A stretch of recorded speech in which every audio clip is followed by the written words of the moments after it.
Oke teman-teman, assalamualaikum warahmatullahi wabarakatuh. Kembali lagi di channel kita, di vlog kita. Kebenaran lagi ngecamp bawa si Omoda E5.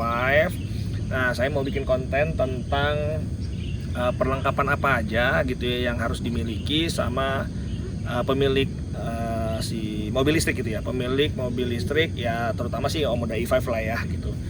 Jadi Omoda E5 ini itu dalam paket pembeliannya memang tidak dapat dongkrak gitu ya, tidak dapat kunci roda gitu ya.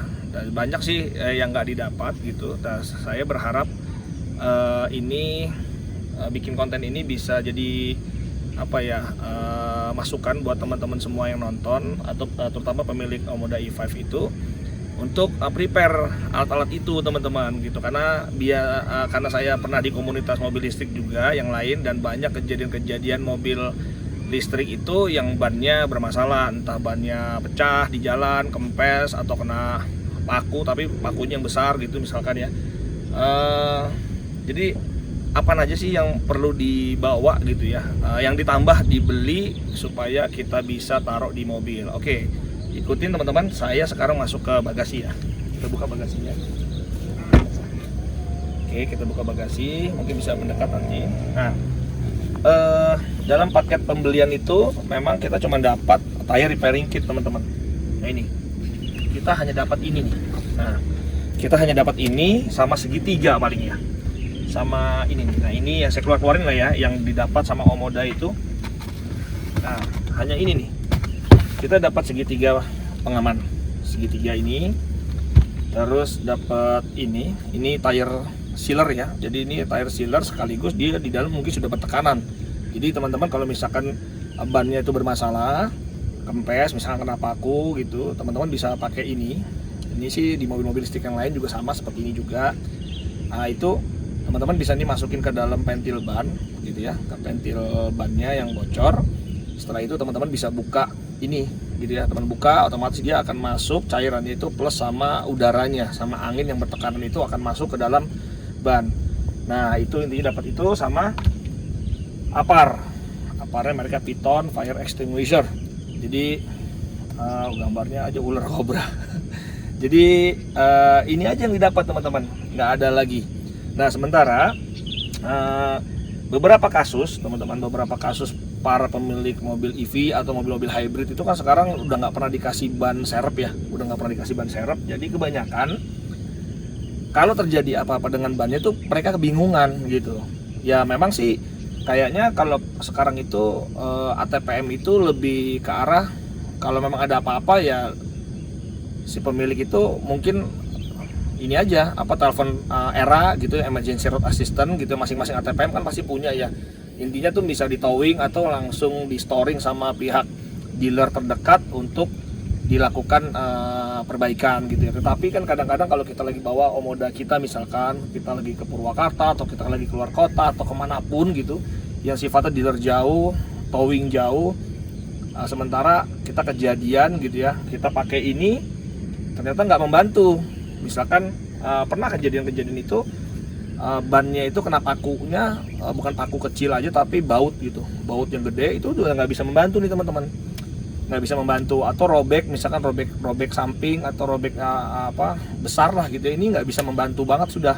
Nah mau nggak mau kan kita harus lakukan perbaikan kan. Nah bagaimana caranya? Biasanya ya kalau teman-teman di tol mungkin bisa telepon direct tol untuk melakukan direct towing gitu kan. Tapi kalau memungkinkan kita bisa perbaiki ban yang rusak. Tetapi problemnya kita nggak disiapin dongkrak, kita nggak disiapin kunci roda, kunci buat buka bannya.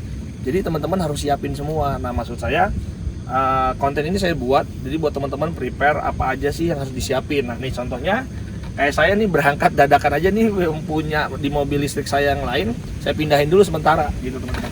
Ya, saya geser dulu, saya pindahin sementara. Nah ini contoh, saya siapin dongkrak. Teman-teman bisa beli dongkraknya bisa seperti ini, tapi dipastikan bahwa tingginya harus sama dengan harus bisa mengcover tingginya si mobil Omoda E5 ini.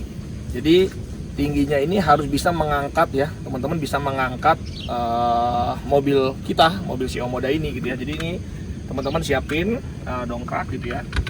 setelah dongkrak teman-teman jangan lupa juga ini bisa teman-teman bisa beli ini.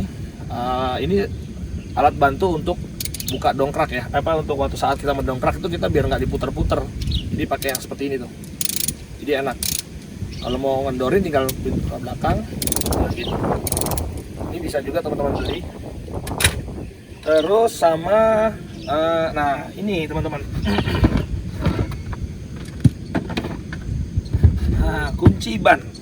kunci roda. Sebenarnya sih saya saranin jangan yang model begini, jangan yang model ini, karena kemarin saya ambil di mobil saya yang lain.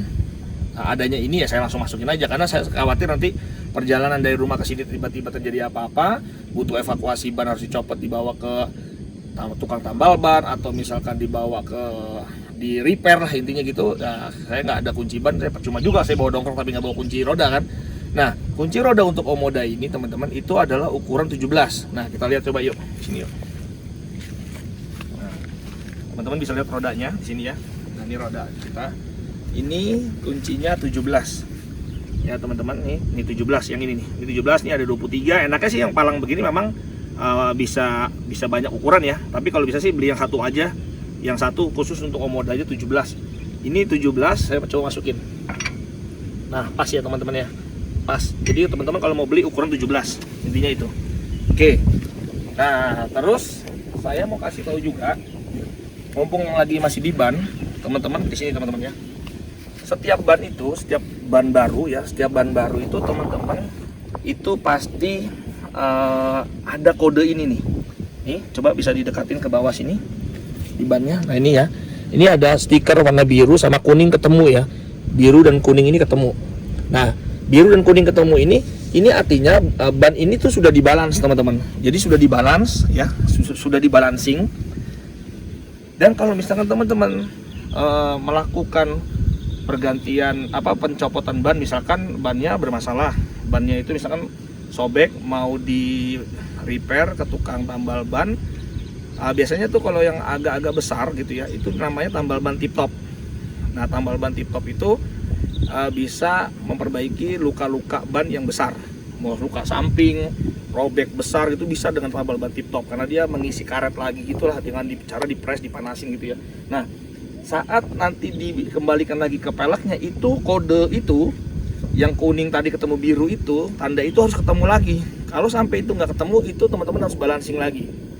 Jadi kalau misalkan di tukang tambal bannya nggak punya balancing, dia main buka-buka aja, itu nanti akan jadi problem. Jadi getar biasanya. Coba sekarang kita lihat yang di depan ya. Coba yang di depan. Tadi kan belakang. Itu ada kodenya. Di depan juga sama. Semua ban pasti ada. Ingat ya, ke bawah coba. Nah, ini juga ada tuh ya. Biru sama kuning ya ketemu ya. Yang di ban kuning, yang di sini biru nih. Itu ketemu juga teman-teman. Jadi ini tuh sudah dibalasin dengan kode itu. Jadi kalau nanti teman-teman di tukang tambal ban ini lagi dibuka dengan peleknya dilepas, saat ngembaliin lagi ini harus sama. Kuning ini ketemu dengan biru ini tandanya. Memang biru ini stiker. Nah, kalau suatu saat ini stikernya sudah hilang, teman-teman harus tandain dulu. Bilang ke tukang tambal bannya harus ditandain dulu. Misalkan ini kuning nih. Nah, tandain dulu di sininya.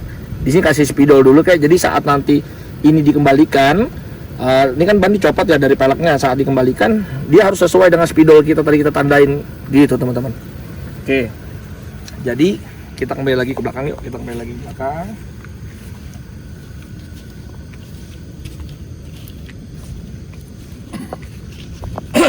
Nah, itu tipsnya ya.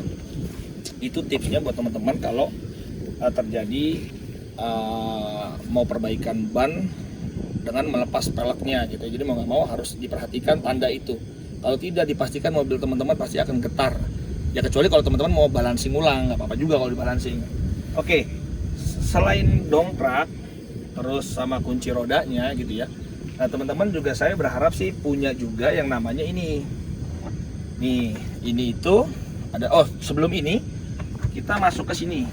Nah, ini modelnya beda-beda. Ini karena apa yang ada di mobil saya aja. Saya belum beli perlengkapan khusus untuk yang di Omoda ini, saya belum beli. Ini perlengkapan yang ada di mobil saya yang lain. Ini teman-teman. Nah, ini ya. Lihat. Jadi teman-teman bisa beli pompa ban. Jadi pompa ban teman-teman bisa beli. Siapa tahu butuh di jalan itu banyak kempes gitu ya, banyak kempes, baik nggak bocor tapi hanya kempes aja gitu, menyusut gitu ya. Nah teman-teman bisa beli seperti ini, pompa ban lah ya. Ini biasanya pompa ban ini nanti dicolok ke power outlet. Kebenaran di sini ada power outlet nih. Di Omoda ini ada power outlet 12 volt nih. Tuh. Ya, ada power outlet 12 volt. Jadi teman-teman bisa bisa pakai di sini, colokin di sini.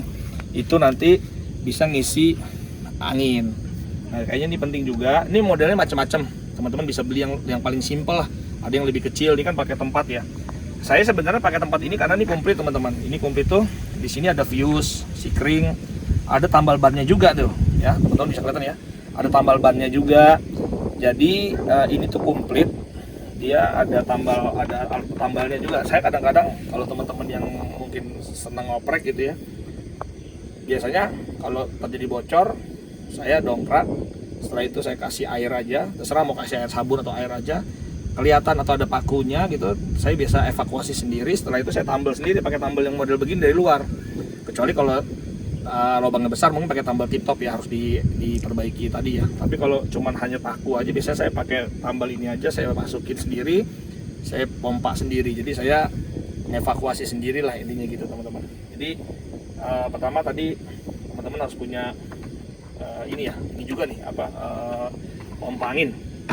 Nah terus ini juga penting juga, ini yang terakhir nih, ini penting juga. Ini juga bekas punya mobil yang lain, saya pinjam aja. Oke. Nah ini tuh power bank jumper teman-teman. Nah ini power bank jumper, teman-teman bisa beli yang model macam-macam. Ini saya beli yang murah-murahan aja, tapi ini udah handal. Walaupun murah tapi ini handal. Saya udah pakai bahkan ke mobil diesel. Saya punya mobil overland, itu gede ampernya dan diesel mobilnya, dan itu bisa buat ngejumper. Nah ini penting karena mobil, walaupun mobil EV pakai baterai, tapi tetap aja teman-teman dia masih bergantung kepada baterai kecil atau aki yang di depan, 12 volt yang di depan. Nah baterai 12 volt yang di depan itu kadang bisa soak. Walaupun mobil baru pakai 6 bulan, kadang-kadang bisa soak. Nah kenapa soak? Macam-macam, bisa karena aksesoris. Nah teman-teman sebenarnya kalau ngikutin konten saya suka jelasin tuh di konten-konten sebelumnya. Saya jelasin tentang kenapa sih baterai mobil EV itu bukan baterai pack yang besar tapi baterai yang kecil ya, itu bisa soak. Itu kenapa gitu ya, itu teman-teman bisa belajar deh, bisa lihat di konten-konten saya sebelumnya. Nah kemungkinan besar bisa soak itu karena tadi aksesoris, kita tambah-tambah dashcam dan segala macam nyala 24 jam. Terus karena aksesoris yang berlebihan gitu ya, akhirnya si baterai maintainer pack itu nggak bisa ngecas ke aki. Terus karena akinya sendiri memang jelek gitu bisa aja. Nah akhirnya kita nggak bisa starter. Jadi kita nginjek rem tuh nggak mau ready, nggak mau jalan. Nah gimana tuh teman-teman kalau seperti itu? Nah mau nggak mau kita harus jumper. Nah kalau misalkan pernah punya kasus kita di kapal laut. Jadi kita lagi penyeberangan misalkan dari Merak ke Bakauheni gitu ya. Kita di kapal laut itu kan parkir. Kita tiduran di atas di kapal kan. Pas kita mau nyampe, kita masuk mobil, kita pencet rem nggak mau ready atau nggak mau starter lah kalau mobil bensin. Nah kan nggak mungkin tuh kita panik pakai kabel jumper, numpang jumper, sedangkan mobil tuh lagi melintang sana melintang sini kan. Nah inilah fungsinya teman-teman kabel jumper ini. Nah ini kita bisa pasang di sini. Nanti ini kita masukin ke kutub positifnya aki, ini kutub negatifnya aki, terus kita nyalahin mobilnya. Jadi ini fungsinya untuk itu gitu, untuk menggantikan jumper ke mobil aki gitu ya. Jadi ini bisa. Nah itu aja teman-teman. Jadi saran saya, teman-teman harus punya, pertama adalah dongkrak, kedua kunci roda, ketiga mungkin pompa bannya. Kalau syukur-syukur pompa ban yang dibeli juga itunya tambal bannya gitu, tambal ban tubelessnya gitu. Terus sama ini power bank ini teman-teman. Ini penting. Karena pengalaman kita di jalan itu ya pernah aja kejadian kayak gitu. Kebetulan di komunitas-komunitas juga sama, dia lagi melakukan road trip, apalagi saya sering-sering touring. Jadi kejadian-kejadian ini ya memungkinkan terjadi gitu. Oke, mungkin gitu aja teman-teman. Ini tips singkatnya, siapa tahu bermanfaat buat teman-teman pemilik Omoda E5. Ini kita lagi ngecamp, tapi cuacanya kurang mendukung semalaman, jadi ya udah kita nikmatin aja teman-teman. Oke, gitu aja teman-teman ya. Siapa tahu bermanfaat. Sampai ketemu lagi di vlog kita berikutnya. Assalamualaikum warahmatullahi wabarakatuh. Bye bye.